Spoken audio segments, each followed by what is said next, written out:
offering my loving pranams at Bhagwan's lotus feet.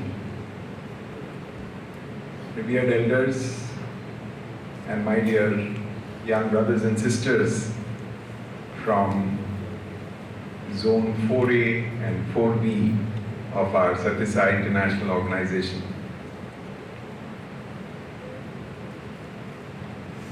Welcome to Prashantiam, welcome to the Prashanti campus of Sri SSIO Institute of Higher Learning. And I express my gratitude to the organizers of this FaithLift program for giving me this opportunity to contemplate on this beautiful theme of Bhagwan, the 4 F's.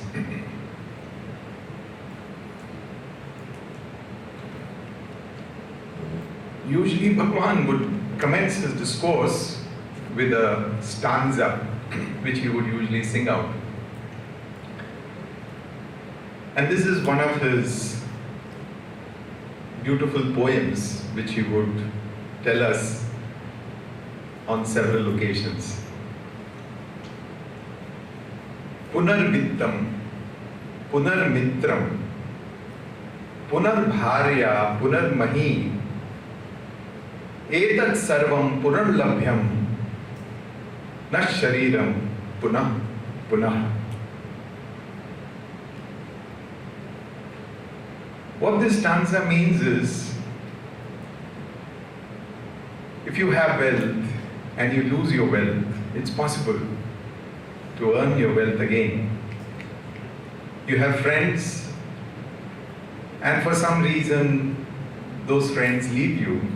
You can always make new friends in life.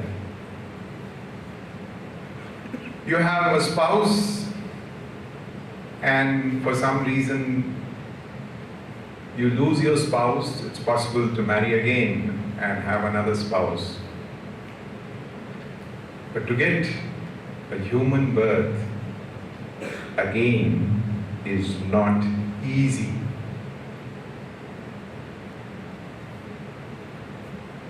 So putting it in the context of the last of the 4 F's, finish the game. What is that game? Swami would often tell youngsters, life is a game, play it. Tomorrow I believe you are having your Olympics in our indoor stadium, right? So as you gear up for your own young adult Olympics event, let's contemplate on this theme of life as a game. And how should we play it? And how should we play it so that we finish the game? In his monumental work, Vivek Chudamani, the great Indian saint, Adi Shankaracharya, the founder of Advaita philosophy, makes a statement. He says, Jantūnām nara janma durlabham. There are 84 lakhs of species. Among 84 lakhs of species, the human birth is the crown jewel. And among all the life forms that we have acquired, as a fruition of all the good that you have done, you get this human birth. Having got it, do not fritter it away for a song. Now usually I used to take this human values course, Life and its Quest, for a full semester for our students. Now in 45 minutes we have to compress the whole gist of it. And I'm very conscious that we are teachers, and a teacher is like a farmer. So it's possible that some things that may be said are like, a bouncer in a cricket game. So you don't even have to duck. The ball will just go above your head. But as I said, we are conscious as teachers that we are farmers and we are sowing the seeds, and one day this seed will fructify and will become a tree. So it is in that spirit I share, because Swami never hesitated to give his students the truth and nothing but the truth. And his Sai youth, the young adults of his international Sai organization, also deserve to know the truth and nothing but the truth. What is so special about the human life? Once Mr. Hislop, he has documented this conversation in a beautiful work called The Conversations with Bhagwan Sri Sathya Sai Baba. He was an ardent devotee from the United States. So he said, Swami, is there life in the other parts of the universe? He said, yes, there is life, but not human life. Human life is there only on earth. And then he asked, why is it that this human birth is so special? And Swami answers it. The gist of it is like this. See, we were born as a dog. A dog will die as a dog. If we are born as a snake, we will die as a snake. If you are born as a donkey, you will die as a donkey. Man is the only species in God's creation that though born as a human, you can die as God.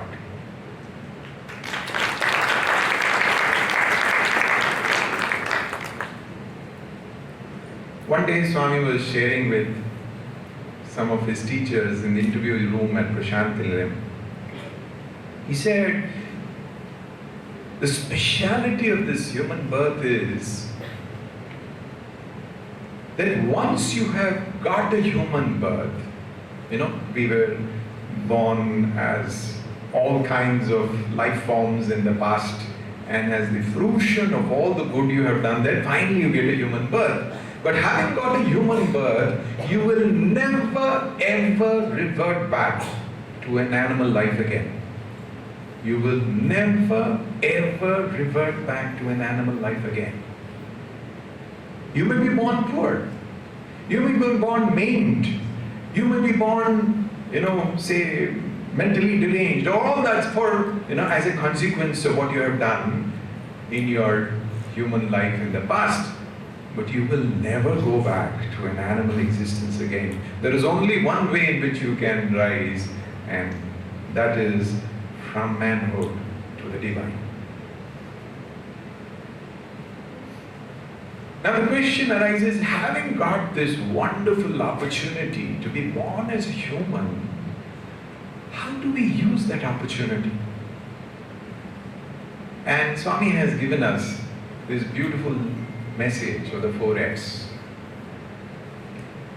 In one of his discourses, I know a lot of deliberation has gone on the first 3 Fs, but I'll just give a brief snapshot to lay the groundwork for my theme today. Swami has connected these 4Fs to the 4 goals of human existence. According to Sanatana Dharma, the faith of the Hindus, there are 4 goals of human life, existence. The first is dharma, second is artha, kama, moksha. These are the 4 goals. The first step, follow the master, relates to dharma. The avatar, in the first day, I think Brother Rame emphasized, underlined for our benefit, who is the master? And he said, be master, right? And be master is Bhagwan Sri Sathya Sai for us.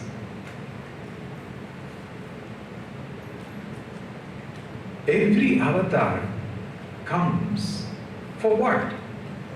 Dharma samsthapanarthaya yuge yuge. This is the Lord's declaration in the Bhagavad Gita. He comes not to protect dharma. Dharma is always there. What he comes to foster and nurture is the practice of dharma. We have forgotten how to live a righteous life, how to lead a life of dharma. So the Lord comes to encourage us, prompt us, inspire us, be an example of that. And that's why the first step, follow the master. According to Manu Dharma Shastra, which is the ancient book of morals for Indians, there are 4 sources of dharma. The first is called Shruti. Shruti are the Vedas. They are like the command of the royal command. Satyam Vada, speak the truth. Dharmam Chara, follow the righteous path, action. So they give a command. So that is the first source of dharma. But there's no explanation, there's no interpretation. So sometimes you are in a dilemma and therefore you have one more source of dharma. The second source of dharma, Manu says, is Smriti. The Itihasas and the Puranas. For example, we have the Ramayana, the story of Sri Rama. We have the Mahabharata, the Bhagavatam, the story of Sri Krishna and his contemporaries. So many exemplary lives we find in this story, in this history. And from them we get an inspiration how to lead our daily life. So that is called Smriti. The third, Manu says, is in your own society, in your own contemporary times, look to people who are inspirational, these divine personalities. So we had the beautiful blessing of Bhagwan Sri Sathya Sai Baba in our own midst. His own life is his message. So you follow his life. But somebody may ask, but I have never seen Bhagwan Sri Sathya Sai Baba. Today, how do I connect to him? And Manu says there is a 4th source of dharma. And he says that is your conscience. And that is what Swami said, follow the master is to follow your conscience. Your conscience is the voice of God within you. The second F talks of face the devil. Now what is devil? If you look at the Bible, the devil tempts Jesus with all kinds of things before he realizes that he is the messenger of God. The devil, Swami relates to the second goal of life, which is artha. Now, in literal translation, it means wealth. But it is not only wealth, it is for all the material possessions. And it also relates to all your material acquisitions, tangible and intangible. You want name, you want fame, and all that kind of thing also. So these are your temptations. And these, the moment you get attracted to them, you forget the master. Not only you forget to follow the master, you forget the master itself. So that's why it's called a temptation. Right? If I'm looking at you, it goes without saying that I'm not looking at the person next to you. Right? So when you get obsessed with artha, that's why Swami used to say, how do we get over this? How do we deal with artha? He said, combine dharma and artha. Acquire wealth or acquire artha through the righteous means. That is the way in which you will overcome your fascination for artha, your temptation of artha. The third, fight to the end. The third F is fight to the end. And Swami relates this to kama. Now kama is a very interesting word in the Sanskrit language. Basically it refers to desire. So all our desires can be put in the context of, and to fight desire, please note, you have to fight till the very end. There is no such time in life going to be, now I am victorious and therefore I can sit back and relax. No, you have to fight till the very end. So it's an endless fight till the destination is attained. Now what is kama? Kama, ka stands for pleasure. Ma is limited.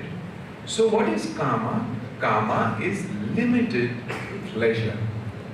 Is it wrong to aspire for Kama or fulfillment of our desires? Absolutely nothing wrong. In fact, our ancient sages said this is a goal of human life. But what kind of Kama? Lord in his Vibhuti Yoga in Bhagavad Gita says, I am Kama that is not opposed to Dharma. That desire which is not opposed to Dharma. Now yesterday when I was going through your wonderful exhibition at the Satsang Hall, one of the things I found is that our young adults are good foodies. True or false? True. Right? Now nothing wrong. Nothing wrong. In fact, I remember many years ago, we were having the summer course in Vrindavan and Swami had called all the officials of the university as the summer course was ending for the interview. So the interview got over and then Swami got up and he straight walked to me. I was the warden of the boys' hostel here and he said, Sanjay, can you do something for me? And I was thinking, my Lord, Swami, he could have asked anybody anything. Here is he coming and asking me, can you do something for me? And I said, Swami, what can I do? He said, your hostel, throughout the year, the sambar and the rasam, it has the same taste, same smell. Can you do something? Now look at it, Swami, he created the whole universe. He could have asked for anything spiritual, but no, he's not worried about it. He's asking, and then I realized how much he loves his students and his young devotees. So one of the first things he's concerned was the food. So I was not a good cook and I was clueless. How am I going to fulfill Swami's command? But one thing I knew was what is good food because my mother was a very good cook. So every day after the evening bhajan would get over, I would go and sit in the kitchen, I would sit with the in charge, I would sit with the cooks, and we would talk about the menu, we would see how we could improve the food, and the food did improve over a short period of time. One day I was sitting in the mandir, and Swami is looking at the students. I was about 5 feet away from him, and he made a statement, and he said, the students have become fat. So I said, thank you, Swami, I got my certificate today. So I fully recognize how young people like food. Nothing wrong. Enjoy food. Now what's wrong? Now supposing you like, say you like pizza or yesterday there were some wonderful dishes from various countries put up, said why not you taste this? This is from Sri Lanka, this is from Singapore and all that. So now our stomach is just this much. Now supposing you take that much that you can digest for the day, wonderful. Now supposing you think, when I go back to Malaysia, I will not get this Singapore delicacy tomorrow. Why not have 10 today? That is where the desire has got multiplied into greed. Oh, what if I not get it tomorrow? So let me take as much. And the next day you have a stomach upset and you go to your young adult coordinator. Sorry, I have a stomach upset. Can you exempt me? I'm not coming for today's program. Right? So the problem with karma, as I said, because it is limited pleasure. See, all of us are seekers of joy. Each one of us. Each soul is actually a seeker of joy. And the Lord has created this world for our enjoyment. So why not enjoy it? However, there's one thing which we should be conscious of when we enjoy the world. And what is it? That this world can give us only limited happiness, limited joy. The problem of each one of us is we want eternal joy from this transient world which can give us only limited joy. The moment you want eternal joy from this transient world, you have a problem.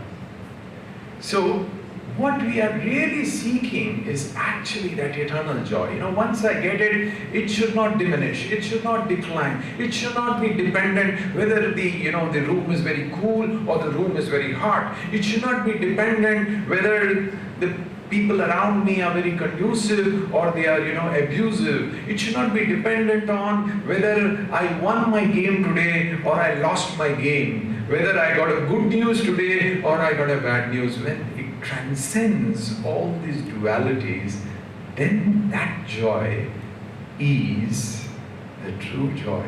It transcends the limitations of this limited world. And how can you transcend it? And therefore the Lord gives us a beautiful message in the Gita, Anityam asukham lokam imam prapya bhajasva mam. My dear, this work is anityam. It is transient. Enjoy it, but know that it is transient. It will not give you permanent joy. Asukham, the same thing which gives you so much joy today, tomorrow it has the potency to give you sorrow. You're so happy, say a child is born. Few days later, few years later, the child dies, and you live to see your child's death. When the child was born, you were so happy. When the same child dies, you feel so sad. So the same thing which gives us happiness also carries with it the potency to give us sorrow. So how do we transcend this joy, sorrow, joy, sorrow, joy, sorrow? This sequence, pleasure is an interval between two pains, Swami would say. The only way in which you can get out of this, divert your mind to whom? To the one who is the embodiment of eternal joy and eternal bliss.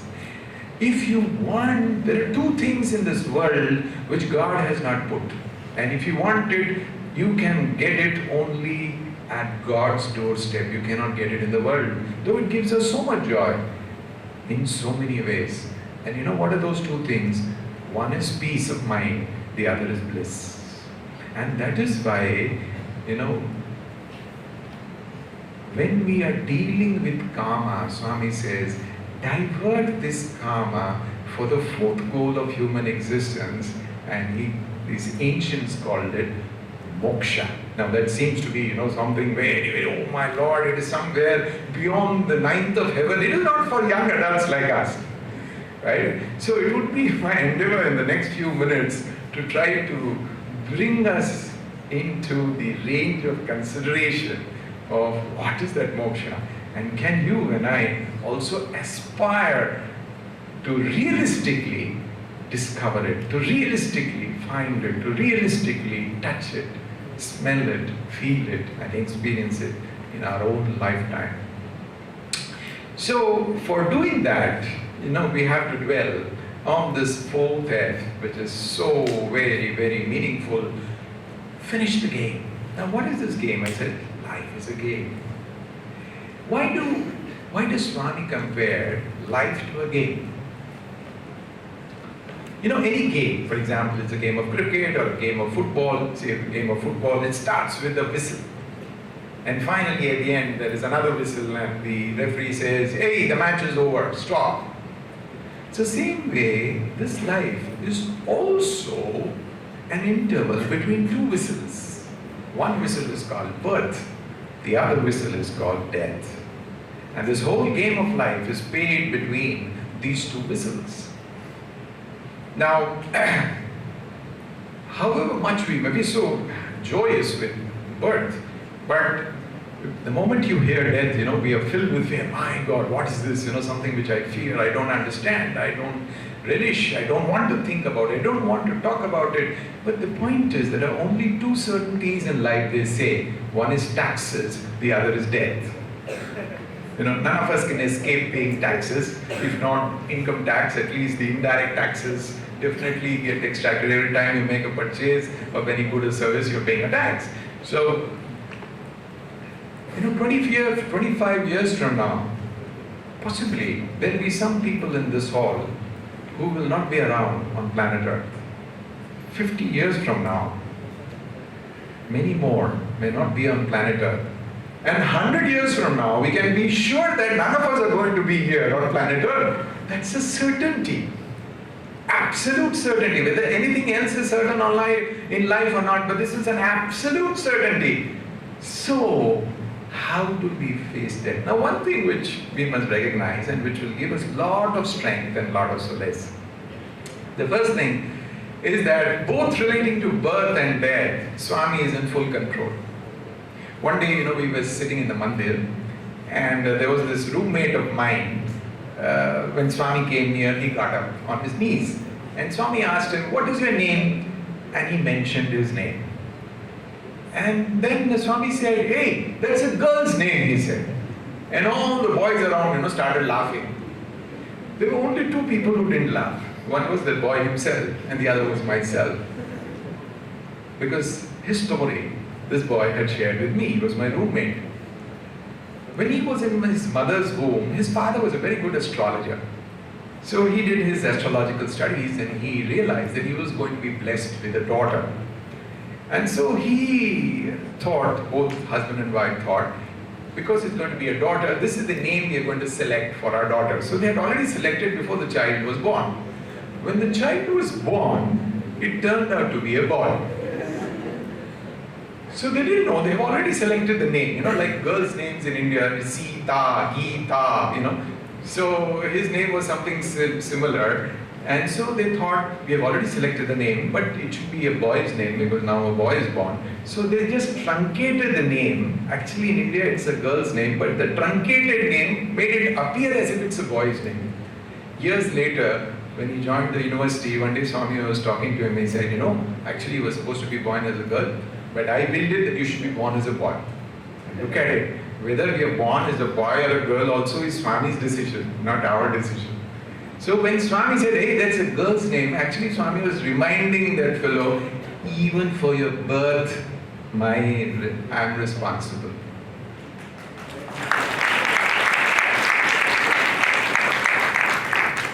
You look at death. Death, even we don't have the freedom to die. Even our death is in Swami's hands. I remember it was Vijayadashmi day, one day during Dasara festival at FaithLift. And Swami started his discourse. I was sitting in the hall there, and suddenly there was this devotee of Swami, Brigadier Bose. Earlier he was the founder director of IIT Mumbai and went on to become the director later of IIT Kanpur. He retired and then he came down and became Swami's contractor, engineer. So he would construct so many buildings at Prashantli and Vrindavan. So this gentleman collapsed on the chair. And there were two doctors sitting next to him. They just went close and they saw the pulse and they found that he was no more. And Dr. C.G. Patel, indicated to Swami from down that Swami is gone. And I've never seen that happen. Swami stopped his discourse. He left the podium, walked down the steps, went up to this gentleman who was on the ground, and Swami was having something in his fist, and tightly he was holding it, and then with his other hand he lifted it up and took that tightly clenched fist and thrust something into his crown of his head, and the next moment Brigadier Bose opens his eyes.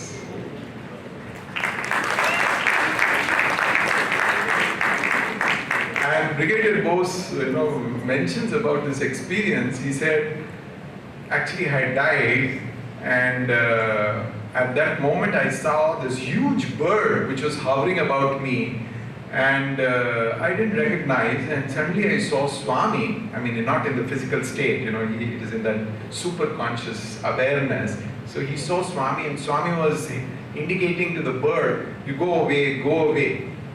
Later on during the sports meet, he saw the mascot of our students for the sports meet, and it was Garuda. And he realized that the bird which had come there was none other than Garuda when he passed away. And it is said in the Garuda Puran that when very auspicious souls pass away, Garuda himself comes, to escort them in the journey ahead. So Swami just directed Garuda, "No, time is not up. You come later, not now." So he got back his life. One day he was sharing in Trai Vrindavan this story with the students, and he finished his narration and he was going back to his seat, and Swami was telling our then Principal Narendra, and Principal Narendra himself went and shared with Brigadier Bose.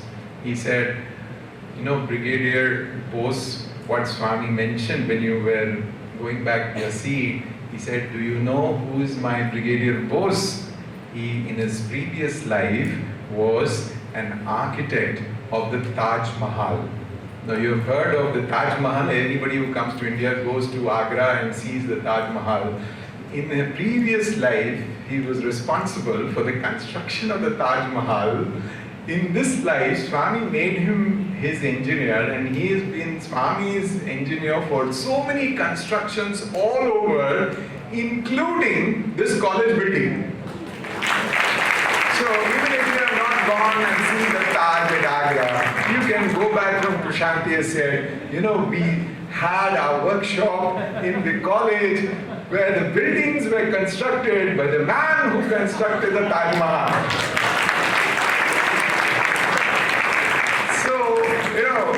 Both life and death are actually in Swami's hands.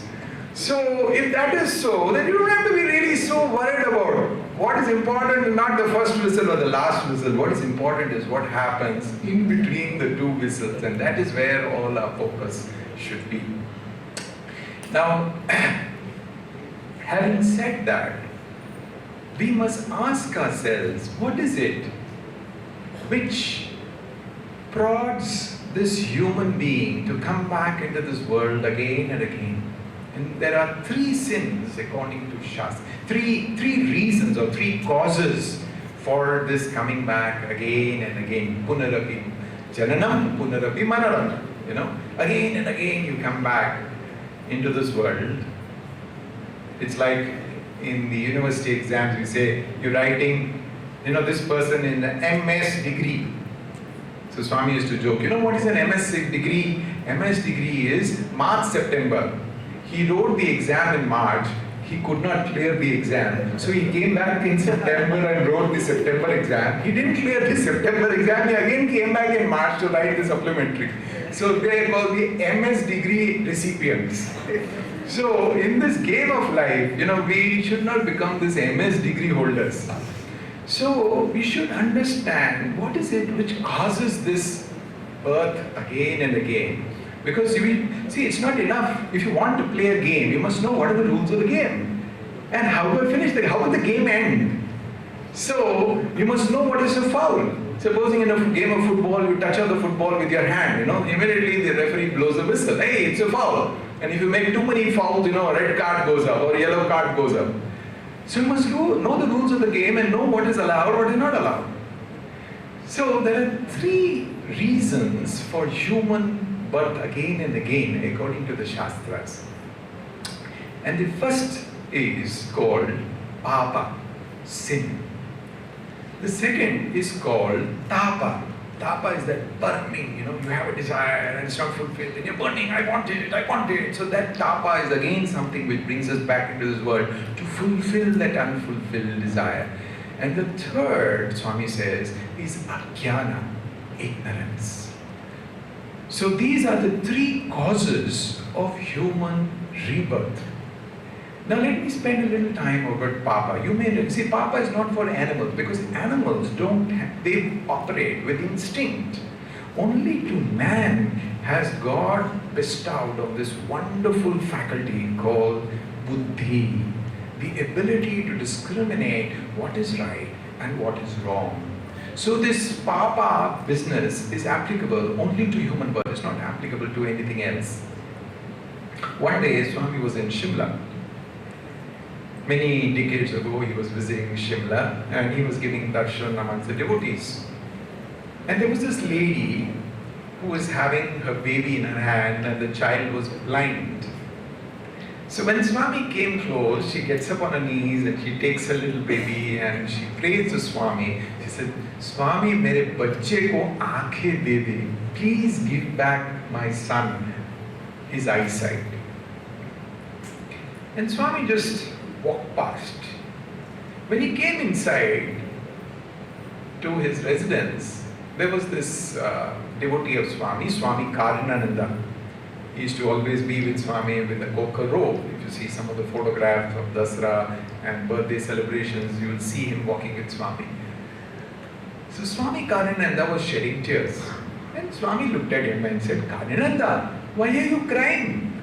He said, Swami, in Darshan line, that lady with that blind child so piteously prayed to you, Swami, please bless my child with eyesight.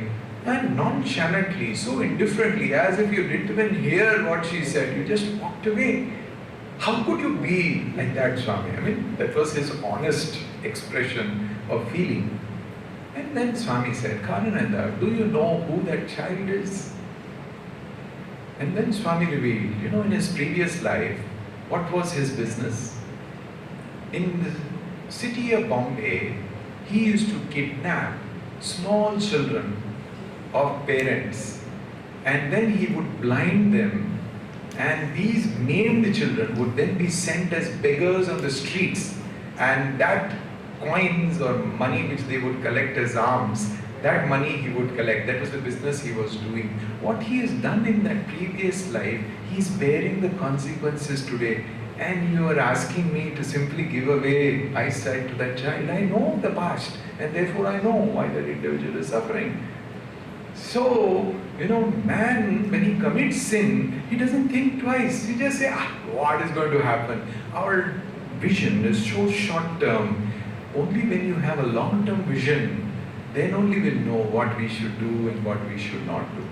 How to exercise this faculty of discrimination. One day, our first controller of examinations, Professor Nanjunaya, asked Swami, Swami, why does man sin? And Swami said, it's because he forgets the presence of God. Supposing we know that Swami is standing next to me, will you ever dare to say a wrong word in that presence? Will you ever dare to do something wrong which you know he doesn't like? So when man forgets the presence of God, that is when he is propelled to sin. So that is the first sin, first cause for human rebirth. The second, he said, tapa. Tapa is desire, a burning desire. And for that desire, we don't fulfill it in this life. So you come back again, you come back again, you come back again. And I don't know what to name that person, a very ardent devotee of Swami. He passed away, and Swami expressed, everybody has to die, but he should not die like this. And what did Swami say? It's like, last moments have come. The body should, actually you should leave the body. The body is useless. You should leave the body should not leave you. And then you fret, no, I want to live. So that's what brings you back. It brings you back. So tapa is, desires unfulfilled. So that is what brings you back again into this world. And the third, he said, is ajnana. What is ajnana? Ajnana is ignorance. Ignorance of who you are. Who am I? One day in Kodaikanal, there was this beautiful conversation. Swami said, hey, I'm going to ask you students, I'm going to ask you a question. Whoever gives the correct answer, I'm going to give you a prize. So there was tremendous excitement. Wow, now what is the question which Swami is going to ask? And everybody is dying to give the answer because they want a prize from Swami. And Swami raised the question, who am I? And immediately the students go to, Swami, you are God! And everybody was hoping that the prize is theirs, because they have answered the truth. Swami said, not correct. Not correct. Then somebody said, Swami, you are Shiva Shakti Swarupa, because this is what Swami himself has told us. And Swami said, not correct. Again, they're blinking at Swami. And then somebody said, Swami, you're Sri Krishna, come again. Not correct. Then somebody got a brainwave. He said, Swami, you are Sarva Devata Swarupa, the embodiment of all the divine personalities. Swami said, not correct. Then one person, one elderly devotee got exasperated to Swami. Swami, please tell us who you are. And then Swami said, I am I. Everybody broke into laughter. What answer? I am I. It looks so. But Swami allowed the laughter to die down. And then he said, it's only when you identify with that I, you are in that Advaita Bhava, the oneness of your being. In every other state of existence, there is duality, which is not your correct state of affairs. And it's a beautiful, beautiful mantra. About 3-4 days ago, we were in Penang, Malaysia. We were having the SSIO National Conference in Malaysia. And there was this, I believe she has been a Bal Vikas coordinator also. And by profession, she is a legal expert. Her field of expertise was in shipping laws. And there was this former prime minister who had siphoned off some money of the country and had purchased a yacht, a luxury yacht for about $250 million.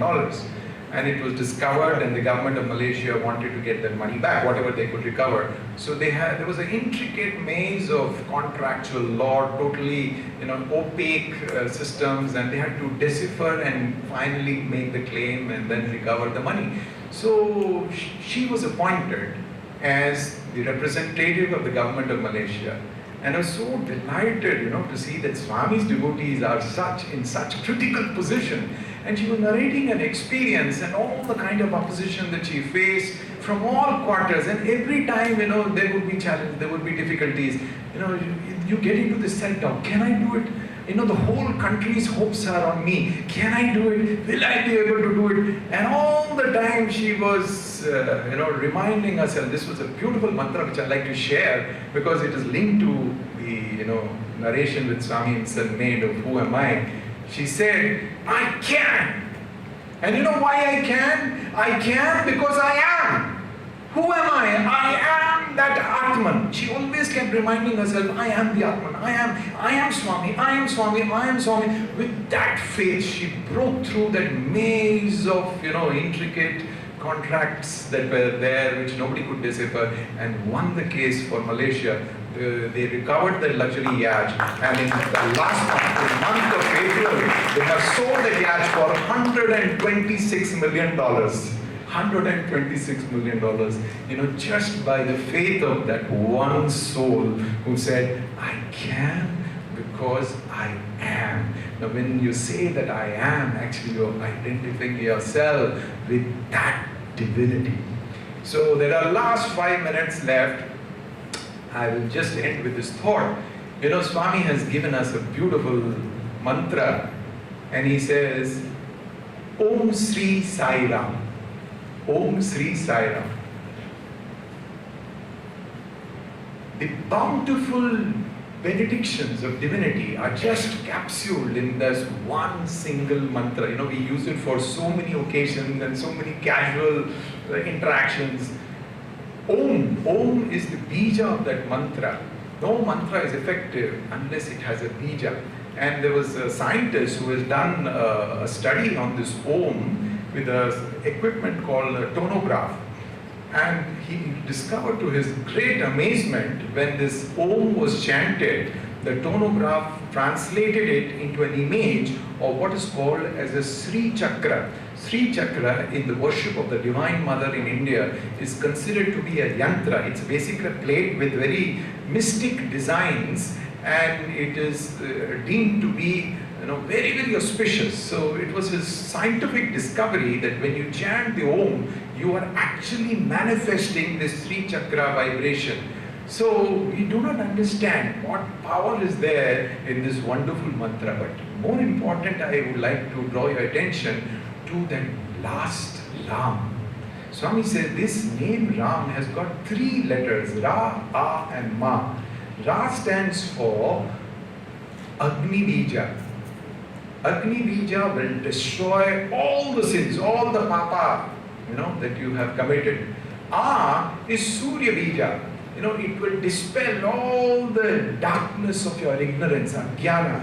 And Ma is Chandrama Bija. Just as the moon gives coolness to the mind, in the same way, this ma will give you peace. The tapa, which is the third cause of our human birth, that tapa is cooled down. So that potency is there in that divine name, Om Sri Sai Ram.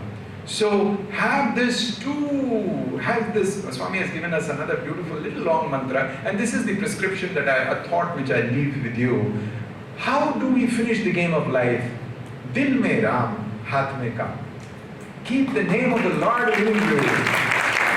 Keep the name of the Lord within you and do your daily duties. And daily duties will be different for each one of us. If you're a housewife, it will be different. If you're a student, it will be different. If you're a professional, it will be different. Different people will have whatever are your duties. Don't compartmentalize. This is personal, this is professional, this is family, this is organization work, this is my young adult spiritual work. No, all this is one. When you do all that, one day Swami was speaking in Trai Vrindavan, he said,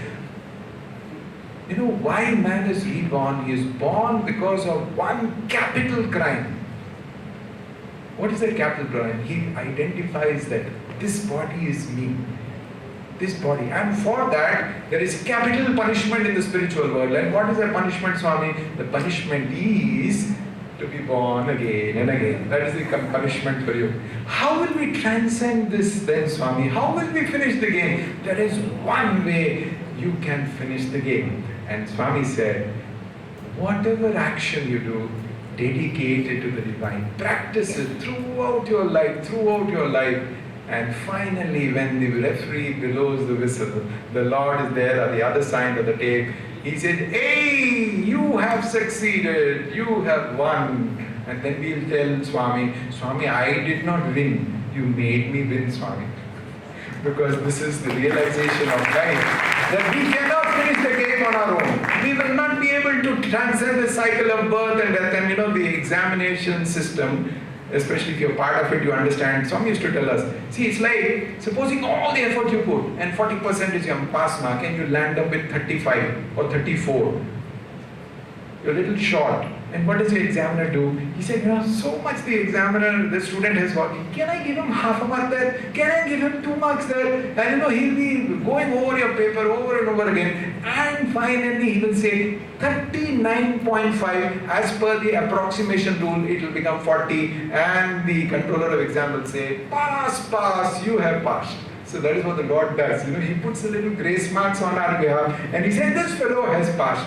In my own life, I have seen people who have passed. And I'll end with this last experience. When I became the principal of Vrindavan campus, I stepped into the shoes of a gentleman whom I hold in great regard, Principal Narendra. He was the principal of the Vrindavan College from 1970 to 1986. And Swami said that he is my principal. If you want to know what kind of a man he was, one day Swami Karananda was asked to narrate his experiences to students in Vrindavan. And because he would speak in Telugu, Swami asked Principal Narendra, you translate. So Karananda was narrating an experience. He had a small medical clinic on the eastern coast of India in an ashram. So there was this night time when this lady was in the family way. She was about to give delivery to a child and she had been admitted to their small medical, not hospital, it was a clinic. So the nurse in attendance felt that maybe today the child is not coming. So she went off for a movie show late in the night. When she came back after the night show, suddenly she finds that this baby child is already delivered and the baby is washed and the baby and mother are both sleeping peacefully next to each other. So she was very, I am the attendance nurse, how come, who delivered the baby? So next day when the lady woke up, she asked, who was there in the night? I was not there to help you. Who helped you? And she pointed to a photograph of Swami and said, that Missiyamma came and helped me. The poor lady, she didn't know that is only a photograph. She thought it's some resident in the ashram. Swami was of course in Prashadaliyam. So he said that Missiyamma came and helped me. So Karananda said that poor lady, she did not know that the person in the photograph is a man or a woman. Missiyamma. She she was referring, that Missiyamma came in. So then it was Narendra sir's time to translate. And see, look at the man. See, the language speaks of the man. He said that little lady, she did not know whether the picture in the photograph was a god or a goddess. He lived all his life, in that bhavam, and what a wonderful principle he was for the students of his era. When he passed away, Swami asked the family members to come to bring the body to Prashantlayam and cremate it in the Chitravati. And the Swami was telling the students in the mandir, who do you think did the last rites for Narendra? I only have done it. This is what he told the students. I shared it with the son-in-law of Principal Narendra. And the moment he heard it, he said, my God, shall I tell you what happened that day? They were on the Chitravati and the son could not make it. The daughter was there, but daughter cannot do the last rites. So some other male member in the family was asked to do the lighting of the pyre. So there is a little ritual, they take a pot and then they break the pot in one corner and then they come and light the pyre. So he had broken the pot and he was returning. As he was returning, this is what the people saw. There was this aarti plate. The flame was there on a plate and it was at quite some distance from the pyre. Suddenly a gush of wind came to the plate, picked up that camphor from the plate, and the camphor flew and went and lit the pyre. Afterwards, this man comes there and they make the fire bigger. But the first fire was lit by that gush of wind which picked up that flame. So when Swami said, I have done the last rites for Narendra, the son-in-law said, it is true. Then, a few days later, Swami calls a devotee and says, hey, take these sweets and go and give it to Narendra's family. So this man, his heart sank, my God, there's a death in the family. And Swami is saying, take this sweet. What will people think of me? Cruel fellow, heartless fellow, merciless fellow, doesn't, have any feelings. So he was so hesitant. And he's looking at Swami, sweets, I have to go and give to the family. Then Swami said, you tell them, when a man is liberated, it's an occasion of celebration. And that is why I'm sending these sweets to the family members. And imagine the joy. So, in my own lifetime, I have seen people who have finished the game. So, play by the rules, dil mein Ram, haath mein kaam, and the destination is ahead of you. Sai Ram.